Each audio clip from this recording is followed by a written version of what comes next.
নূহ আলাইহিস সালামের যুগের মানুষ সর্বপ্রথম এই মূর্তি পূজা শিরক করেছে। এর আগে মূর্তি পূজা ওয়ার্ল্ডে ছিল না, নূহ আলাইহিস সালামের যুগ থেকে শুরু হয়েছে। তাহলে এটাকে আমরা সর্বোচ্চ পর্যায়ে সনাতন বলতে পারি না। তারও আগে যে সময় চলে গেছে, ওই সময় মানুষ তাওহীদপন্থী ছিল।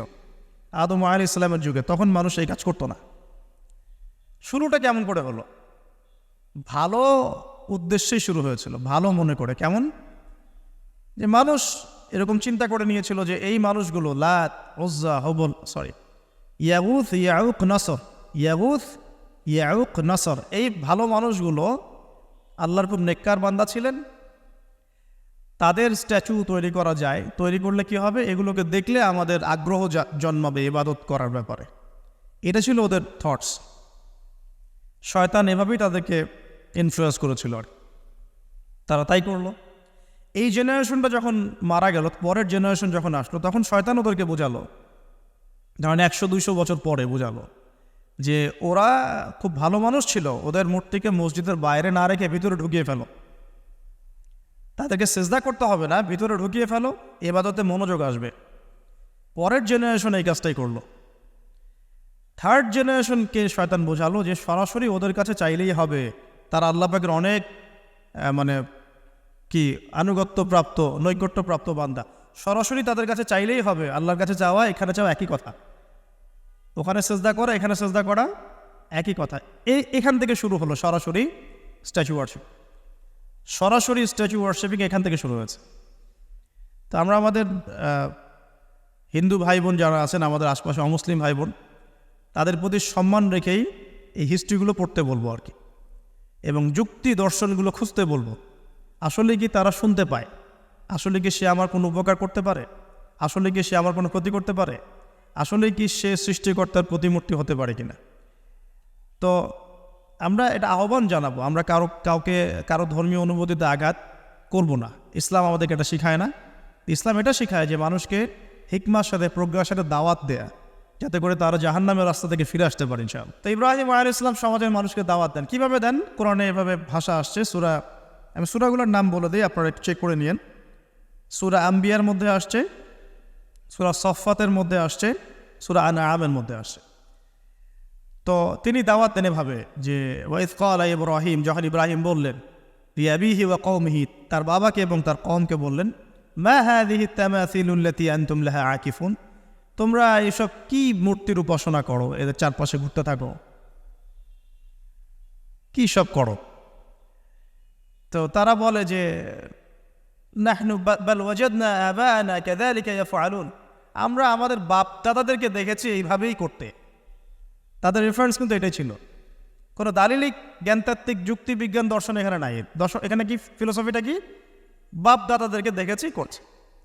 তো এটা দিয়ে আবার অনেক সময় বাংলাদেশে আবার একটা ট্রেন্ড চালু করা হয়েছে যে তোমরা দীর্ঘদিন 1200 বছর থেকে যে ইসলামটা ফলো করে আসছো ওটা ভুয়া, আমরা যেটা নতুন মডারেশন দিচ্ছি এটাই সঠিক। এই দলিল সেম না। এখানে অমুসলিমদেরকে দাওয়াত দেওয়া হচ্ছে। অমুসলিমরা বলছে যে আমরা বাপদাদাদেরকে দেখেছি যে তারা এইভাবেই মূর্তি পূজা করতো, আমরা তাই করি। তো এটার সাথে কি হানাফি মাযহাবকে মিলাবেন আপনি? হ্যাঁ, হানাফি মাযহাব বাপদাদা থেকে চলে আসে, ভুয়া, নতুন যেটা দিচ্ছি এটাই সঠিক। আস্তাগফিরুল্লাহ। তো আমরা হাত চেঞ্জ করাটাকে এখন মনে করি হিন্দু থেকে মুসলমান হইলাম মনে হয়। হাত বদল করাটাকে মনে হয় যে হিন্দু থেকে মুসলমান হয়েছি মনে হয়। গভীরে ঢোকেন, ওলামায়ে কেরামদের দার্সে গিয়ে বসে গভীরে ঢুকলে বুঝতে পারবেন যে ইসলামিক স্কুল অফ থটগুলা প্রত্যেকটারই ভিত্তি আছে, এগুলোর গভীর শেকড় আছে, ভিত্তি আছে। আল্লাহ, রাসূল এবং রাসূলের সাহাবীগণ, এই তিনটাকেই মানতে হবে। আপনি যদি বলেন যে আমি সাহাবীদেরকে মানি না, খালি আল্লাহ এবং রসুলকে মানি, তাহলে আল্লাহকে রসুলকে মানতে পারবেন না। সাহাবীদের অনুসরণ না করে রসুলকে ফলো করতে পারবেন না। তো ওইটা আজকের ইস্যু না, এটা ফিকহি অনেক ব্যাপার, গভীর ব্যাপার, এটা অন্যদিন কথা হবে। এই দলিল কিন্তু সেম করা যাবে না। আবার যে আমরা বাপ দাদা থেকে দেখে আসছি তোমরা নামাজ এইভাবে পড়ো, এই নামাজ ওই দলিল চলবে না, আমারটা ঠিক, এটা ঠিক না। নামাজ যেটা পড়ে আসে তারা এটা ঠিক আছে, এর প্রত্যেকটা দলিলের মধ্যে অথেন্টিসিটি আছে। এরকম করে সমাজে ফিতনা ছড়ানো ঠিক হবে না, বিভ্রান্তি ছড়ানো ঠিক হবে না। এখন আসলে ইব্রাহিম আলাইহিসসালামকে কি আনসার দিচ্ছেন? আমরা আমাদের পিতা মাতাদেরকে দেখেছি, বাপ দাদাকে দেখেছি এরকম তাওয়াফ করতে, মূর্তির চারপাশে পূজা করতে, নজর দিতে। তো ইব্রাহিম আলাইহিসসালাম বলছেন যে হাল ইয়াসমাউনাকুম, এই মূর্তিগুলো কি তোমাদেরকে শুনতে পারে? ইস্তাদউন, যখন তোমরা একে ডাকো। হাল ইয়ানফাউনাকুম, তোমাদের কোনো উপকার আসতে পারে? আও ইয়াদুররুকুম, তোমাদের কোনো ক্ষতি করতে পারে? তার দলিলগুলো কিন্তু অকাট্য। ইব্রাহিম আলাইহিসসালামের দলিলগুলো কিন্তু এখানে, যুক্তিগুলো কিন্তু অকাট্য। আসলে কি সে শুনতে পারে? আসলে কি সে দেখতে পারে? আসলে কি সে তোমার উপকার করতে পারে? তাদের কিন্তু কিছু বলার নাই এখানে। তারা বলছে বাল ওয়াজাদনা আবানা কাযালিকা ইয়াফআলুন, আমাদের পিতা মাতা বাপ দাদাদেরকে দেখেছি এইভাবেই করতে। ইব্রাহিম আলাইহিস সালাম বলছেন যে ইন্নাকুম আনতুম লাফি দালালিম মুবিন, তোমরা তো সুস্পষ্ট বিভ্রান্তির মধ্যে আছো তাহলে। তো এরকম আরও অনেক আয়াত আছে সূরা সাফফাতের মধ্যেও, ওয়া ইন্না মিন শিআতিহি লা ইব্রাহিম ইয জাআ রাব্বাহু বিকলবিন সালিম ইয ক্বালা লিআবিহি ওয়া কওমিহি মাযা তা'বুদুন, তোমরা কিসের ইবাদত করো? আইফকান আলিহাতান দুনাল্লাহি তুরিদুন, তোমরা কি আল্লাহ সম্পর্কে মিথ্যা মিথ্যা মিথ্যা আরোপ করতে চাচ্ছ? ফামা যন্নুকুম বিরব্বিল আলামিন, আল্লাহ রাব্বুল আলামিন সম্পর্কে তোমাদের কি ধারণা? এভাবে তিনি তার কওমকে দাওয়াত দিতে লাগলেন। কিন্তু তাদের কওমের দলিল একটাই ছিল, বাপ দাদাদেরকে দেখেছি এভাবে মূর্তি পূজা করতে, তাই করি। সনাতন, এটা ছিল কি সনাতন থটস। অথচ সর্বপ্রথম এটা শুরু হয় কোন নবীর আমল থেকে? নূহ আলাইহিস সালাম। আরও একটা দাওয়াত ইব্রাহিম আলাইহিস সালাম তার কওমকে দিলেন, সেটা কি? এবার এখানে সমাজের মানুষের সাথে ওই সমাজের ধর্ম নেতারাও ছিল। সমাজে কিন্তু কয়েক শ্রেণীর মানুষ থাকে, মানে সামাজিক নেতা, ধর্মনেতা, রাষ্ট্রনেতা। তো রাষ্ট্রনেতা পর্যায়ে এখন ইব্রাহিম আলাইহিস সালাম যান নাই, এখন সমাজ নেতা আর ধর্মনেতা চলছে আর কি। এবার ধর্মনেতা আসলো, এসে ধর্মনেতারা তাকে বোঝানোর চেষ্টা করলো যে এই আসমানের তারা, চাঁদ, সূর্য, প্রকৃতি, গাছপালা, এগুলো ইলাহ, এগুলোর ইবাদত করা যায়। এই ঘটনা আল্লাহ রাব্বুল আলামিন সূরা আনআমের মধ্যে বলেছে। তো ইব্রাহিম আলাইহিস সালামকে তারা দেখাচ্ছে, এটা আরবীয় একটা কাব্যিক ভাষায় কোরআনে এসেছে, চমৎকার ভাষায়, যে ফালাম্মা জান্না আলাইহিল লাইল, যখন তার উপর রাত আচ্ছাদিত হলো, রাআ কাওকাবা, তখন ইব্রাহিম আলাইহিস সালাম কি দেখলেন? আকাশে তারা দেখলেন। ঠিক আছে, তারা মূর্তি পূজার এখানেই আছে, ধর্মনেতারাও এখানেই আছে। তো তিনি বলছেন হাযা রব্বি, এটা আমার রব। ফালাম্মা ফালা, যখন তারকাগুলো অস্তমিত হলো, ক্বালা লা উহিব্বুল আফিলিন, আমি তো অস্তমিত যাওয়া জিনিসকে পছন্দ করি না। রব তো অস্তমিত যাবে না, এখানেও যুক্তি লাগবে, তো আমার ফিলোসফি লাগবে, আমার এখানে দর্শন লাগবে, এখানে তো আমাকে মানে প্রজ্ঞা দিয়ে বোঝাতে হবে। এটা তো অস্তমিত হয়ে গেল, এটা তো রব হতে পারে না। ফালাম্মা রাআল কামারা বাযিগান, যখন সে চাঁদকে দেখলো জলজল করছে একদম। আর এখনকার চাঁদ দেখা আগের চাঁদ দেখা তো এক না, এখন তো আমরা চাঁদের আলোই খুঁজে পাই না, তখনকার চাঁদ তো অন্যরকম। তো বাযিগান মানে জলজল করছে। তখন তিনি বললেন হাযা রব্বি, এটা আমার রব।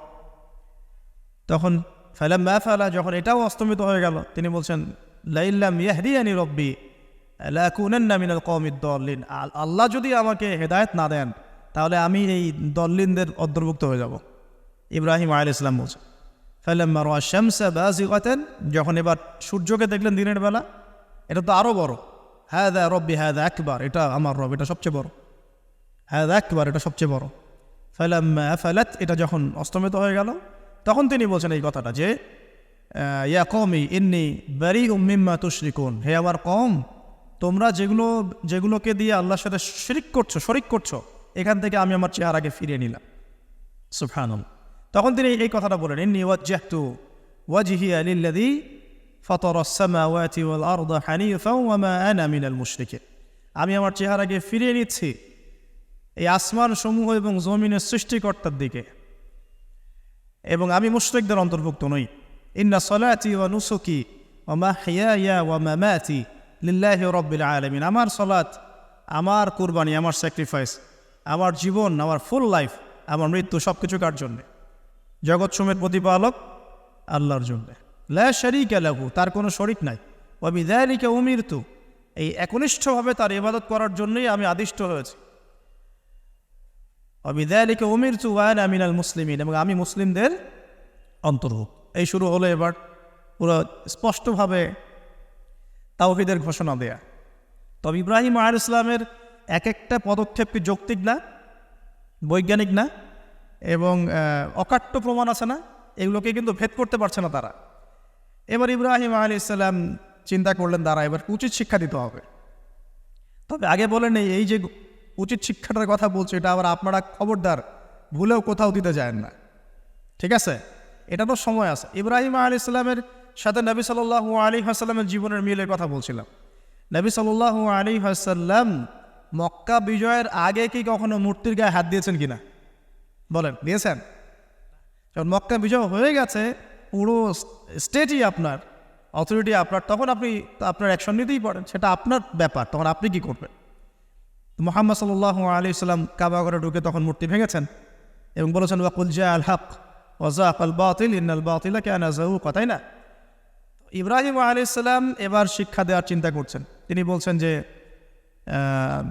যখন এরা মেলাতে যাবে, ওই উৎসবে যাবে, তখন আমি এদেরকে দেখে নিব। এটাও কুরআন চমৎকারভাবে বলেছে যে إذ قال لأبيه وقومه ماذا تعبدون أئفكا آلهة دون الله تريدون فما ظنكم برب العالمين فراغ إلى آلهتهم فقال ألا تأكلون। ইব্রাহিম আলাইহিস সালাম এবার যখন ওরা মেলায় চলে গেছে, যাওয়ার আগে আবার ইব্রাহিম আলাইহিস সালাম বলছিলেন যে ইন্নী সাকিম, আমি হচ্ছি অসুস্থ। আমি কি অসুস্থ? নজর নজরতান ফিন নুজুম। ইব্রাহিম আলাইহিস সালাম রাতের বেলা আকাশের দিকে তাকালেন একবার, তাকিয়ে ওদেরকে বললেন যে ইন্নী সাকিম, আমি অসুস্থ।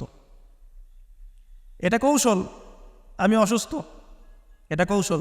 তো এই কৌশল আবার সব জায়গায় ঘাটাতে যায় না।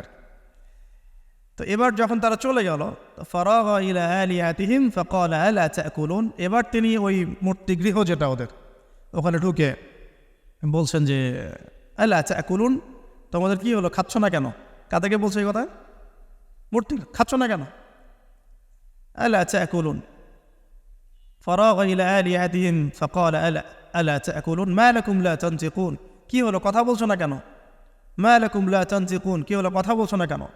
এবার ফারাগা আলাইহিম দরবাম বিল ইয়ামিন, এবার ইয়ামিন মানে ডান হাত, ডানাতে যা পেয়েছিলেন আর কি, তা দিয়ে সবগুলোকে ভেঙে চুরমার করে ফেলছে। ব্যাস, এবার ওরা যখন আসলো এসে বলছে যে আনতা ফাআলতা হাযা বিআলিহাতিনা ইয়া ইব্রাহিম, হে ইব্রাহিম তুমি কি আমাদের উপাস্যদের সাথে এই কাজ করেছো? বাল ফাআলাহু কাবীরুহুম হাযা, বরং এই বড়টা এই কাজ করছে।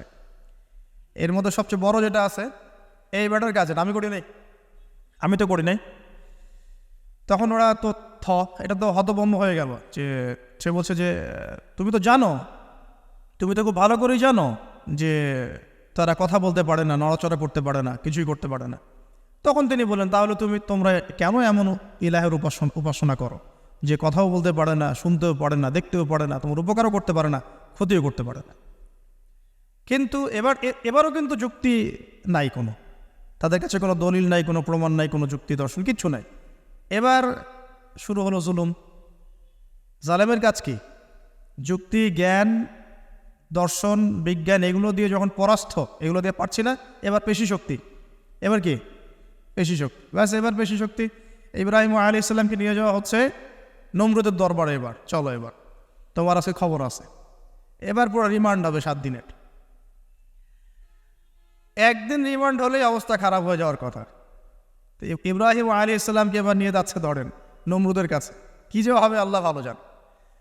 ইব্রাহিম আলাইহিস সালাম যখন যাচ্ছেন তখন কি তিনি জানতেন যে আল্লাহ পাক তাকে আগুন থেকে বাঁচাবেন? এই ঘটনা যে ঘটবে তিনি কি জানতেন? আচ্ছা, আমরা না হয় জানি যে এমনটা হয়েছিল। ইব্রাহিম আলাইহিস সালাম ওই সময় তো আর জানতেন না যে কি হতে যাচ্ছে। তার মানে তার ওই সময় তার ইমানের তেজ, তার স্থিরতা, ইস্তেকামা এবং তাওয়াক্কুল কত বেশি ছিল। তাকে নিয়ে যাওয়া হচ্ছে। এবারে নমরুদের সামনে দাঁড় করিয়ে নমরুদ এবার একটু মজা নিয়ে জিজ্ঞাসা করলো যে কে তোমার রব? ওই কবরের প্রশ্ন করার মতো, মান রব্বুক, তোমার রব কে? তো ইব্রাহিম আলাইহিস সালাম বলছে রব্বি আল্লাযী ইউহয়ী ওয়া ইউমীত, আমার রব তিনি যিনি জীবন দেন মৃত্যুও দেন। এবার নমরুদ বলছে ক্বালা আনা উহয়ী ওয়া উমীত, আমি তো জীবন দিই আর মৃত্যু দেই। কিভাবে? একজন যাবজ্জীবন প্রাপ্ত আসামিকে ডেকে নিয়ে ছেড়ে দিল, দিয়ে বললো যে জীবন দিলাম। আর একজন আসামিকে ডেকে তৎক্ষণাৎ মৃত্যুদণ্ড দিয়ে মৃত্যু দিলাম। তো ইব্রাহিম দেখলেন আলাইহিস সালাম এ তো মোটা বুদ্ধির মানুষ, কারণ যে যত বড় জালেম হয় তার বুদ্ধি তত মোটা হয়, কিন্তু এটা মাথায় রাখবেন।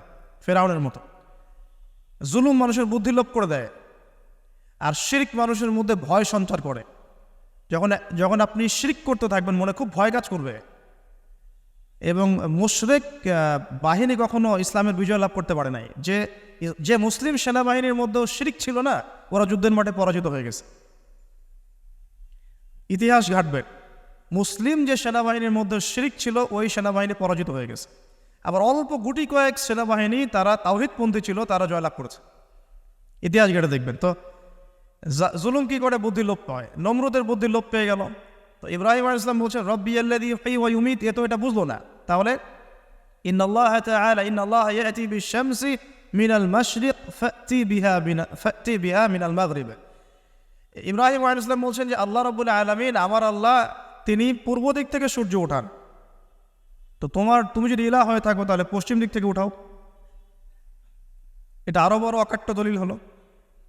তার অবস্থাটা আল্লাহ ব্যাখ্যা করছেন এভাবে, আল্লাহ বলছেন ফাবুহিতাল্লাযী কাফার, কাফের একদম হতভম্ব হয়ে গেল। একদম হতভম্ব হয়তো লাভ নাই, পেশি শক্তি আছে আমার, তোমার যুক্তি বিজ্ঞান দর্শন থিওরি তো আমার দরকার নাই, তোমার দিনের জ্ঞানের এলিমেন্ট তোমার দরকার নাই, তোমার ওয়াজ নসিহতের আমার দরকার নাই। আমার কাছে কি আছে?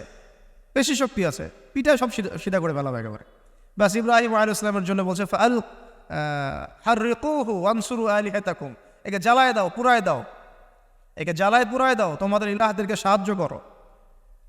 আল্লাহ পাক অন্য জায়গায় বলছেন যে ফাআরাদু বিহি কাইদান ফাজআলনাহুমুল আসফালিন, তারা ইব্রাহিম আলাইহিস সালামকে একটা বিশেষ বড় একটা কৌশল করলো। এই কৌশলটা কি ছিল? তাকে অগ্নিকুণ্ডের মধ্যে ফেলে দেওয়ার একটা চেষ্টা করলো, আগুন জ্বালিয়ে রাখলো। বলা হয় 40 দিন, এগুলো হিস্ট্রি বা তাফসীরগুলোতে আসছে, আমি জাস্ট পুরান টেক্সট টু দ্য পয়েন্ট বলছি। তো আগুন দাউ দাউ করে জ্বলতে লাগলো, ওই ব্যাবিলন ওখানকার সব মানুষ দেখছে বিষয়টা। তো ইব্রাহিম আলাইহিস সালামকে ফেলে দেওয়া হবে। দেখেন, যখন ফেলে দেওয়া হবে তখন কি ইব্রাহিম জানতেন যে তিনি আগুনে পড়বেন না? তিনি তাহলে প্রস্তুত ছিলেন, তিনি তখন জীবন দেওয়ার জন্য প্রস্তুত ছিলেন। ঠিক আছে, এখন তাকে ফেলে দেওয়া হচ্ছে, ঠিক ওই সময়ে জিবরাইল আলাইহিস সালামের আগমন। সুবহানাল্লাহ। তিনি এসে বলছিলেন যে আমার কাছে কোনো হাজত আছে নাকি আপনার? তখনও ইব্রাহিম আলাইহিস সালাম বলেছেন আপনার কাছে আমার কোনো হাজত নাই। হাসবি আল্লাহ ওয়া নি'মাল ওয়াকিল, এই যে কথাটা আমরা বলি হাসবুনাল্লাহ ওয়া নি'মাল ওয়াকিল, হাসবি আল্লাহ ওয়া নি'মাল ওয়াকিল, ইব্রাহিম আলাইহিস সালাম বললেন আল্লাহই আমার জন্য যথেষ্ট এবং তিনিই আমার উত্তম কর্মবিধায়ক। এরকম মোমেন্টে বান্দা যখন আল্লাহকে এভাবে চাবে, আল্লাহ রাব্বুল আলামিন না এসে পারবেন? কখনই পারবেন ইনশাআল্লাহ তাআলা। তখন আল্লাহ রাব্বুল আলামিনের আদেশ চলে আসলো, ইয়া নার, হে আগুন, কুনি বারদান ওয়া সালামান আলা ইব্রাহিম, ইব্রাহিমের জন্য ঠান্ডা হয়ে যাও, শীতল ঠান্ডা হও, মানে খুব শীতল না, আবার আরামদায়ক শীতল ঠান্ডা হয়ে যাও। সুবহানাল্লাহ। এভাবে আল্লাহ রাব্বুল আলামিন ইব্রাহিম আলাইহিস সালামকে অগ্নি পরীক্ষা থেকে বাঁচালেন। ওখানে ইব্রাহিম আলাইহিস সালাম থাকলেন, কোনো ক্ষতি হলো না। তিনি পরবর্তী সময় বলেছিলেন ওই সময়টুকুর মধ্যেই তিনি শান্তিতে ছিলেন। ওই যে বললাম না, অনেকে যে নির্যাতন নিপীড়নের শিকার হয় তারপরে বলে যে ওই সময়টুকুই ভালো ছিলাম, আল্লাহকে পেয়েছিলাম, তেলাওয়াত বেশি ছিল, তাহাজ্জুদ বেশি ছিল, পরে ফিতনার যুগে চলে আসছি। তো এই হলো অগ্নি পরীক্ষা। এরপরে কমকে দাওয়াত দেওয়ার হলো না, সেখান থেকে চলে যেতে হলো। এই যে অগ্নি পরীক্ষা ইব্রাহিম আলাইহিস সালামকে এখানে দিতে হয়েছে, ওইরকম পরীক্ষা আমাদের নবী সাল্লাল্লাহু আলাইহি ওয়াসাল্লামকে দিতে হয়েছে তায়েফের মাঠে, দিতে হয়েছে বদরের মাঠে, উহুদের মাঠে। এখানে আল্লাহ পাক ফেরেশতা নামিয়ে দিয়েছেন সাহায্যের জন্য, বদরের মাঠে দেখেন, উহুদের মাঠে আল্লাহ পাক ফেরেশতা নামিয়েছেন সাহায্যের জন্য। একদম হুবাহু মিল পাবেন আপনি জিনিস, খালি বাসিরা থাকলেই হবে, ধরতে পারলেই হবে জিনিসগুলো।